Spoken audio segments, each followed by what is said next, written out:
Magandang gabi po sa inyong lahat. Ito po ang inyong lingkod, Fred Lim. Matutunghayan na naman natin ang isang palabas na ang sinasabi natin dito, ang batas ay para sa lahat. Kaya panoorin po ninyo ang susunod na mga kabanata.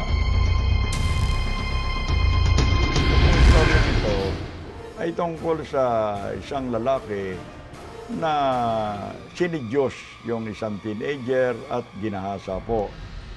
Sa madaling salita, nung mangyari yung kanyang ginagawa, medyo iba po ang takbo ng pag-iisip nitong taong ito.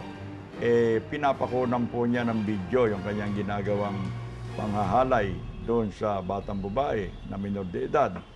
Nagreklamo po yung ina dito sa amin, kaya inaksyonan po. Nahuli naman ng mga tauhan ni Captain Mar Reyes, itong tao, at inamin din niya na talagang pinagsamantalahan niya yung batang babae. He complained about vomiting and he was visibly shaken and he was, from external signs, he was really vomiting. So I informed my senior officer, Captain Reyes, about the condition of the detainee, and he gave us verbal instruction to us to bring the detainee to the hospital ng Manila to get medical attention. Oh, masama pakiramdam niyan. Oh, ano pa inaantay niyo? Didalhin niyo na sa ospital yan. Yes, sir.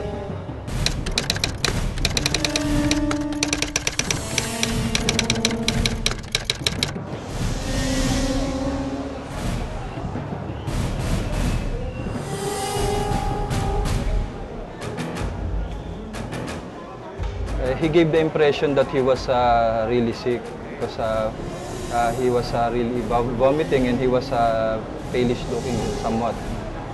Dinala namin siya, nasa likod siya ng mobile. Yung mobile kasi na-issue rito sa Manila City Hall, yung open yung likod, yung parang wrecker type ang tawag namin doon, multicab.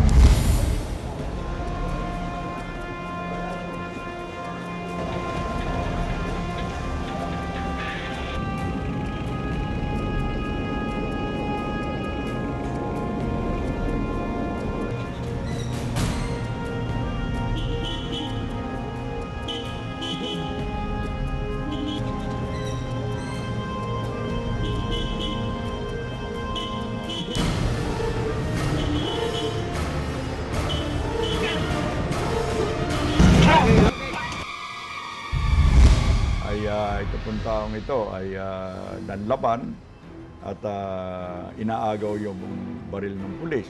Nagdadalhin siya sa ospital. Siyempre po, hindi naman papayag yung pulis na maagawan siya ng baril dahil mamimiligro ang kanyang buhay. Kaya naputukan po itong suspect.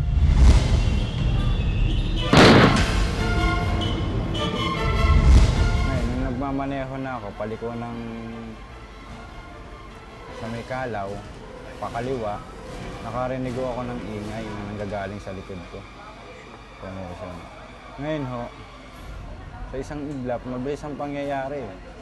Paglingon ko, ay biglang nagliwanag. Tapos narinig ko yung putok. Nawalan ho ako ng balance. Napunta ako sa direksyon ng bangketa. Sa harap po ng ospital ng Maynila. Ngayon, lumabas ako para i-check kung ano pong nangyari. Tinignan ko, sinigawan ko si Tahonero, pare, ano nangyari? Pero hindi pa ako basta pumapasok kasi nga nakarinig ako ng putok. Baka hindi ko alam kung kasama ko o yung inmate ang nabaril ko.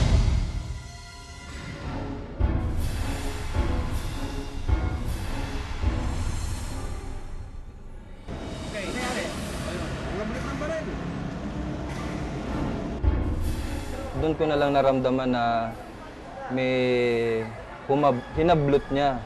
Hinablot niya yung service firearm ko through my outside holster.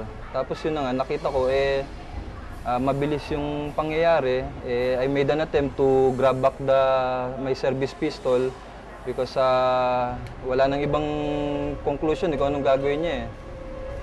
Ayun na. During the scuffle, he accidentally pulled the trigger, hitting himself, causing his instantaneous death.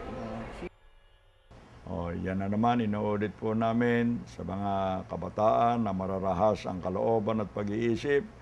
Huwag na kayong gumawa ng krimen dahil hindi ho kami makapapayag na gagawa kayo ng krimen at pagkatapos, kayo ay makakawala. Hindi po. Crime does not pay dahil ang batas po ay para sa lahat. Salamat po.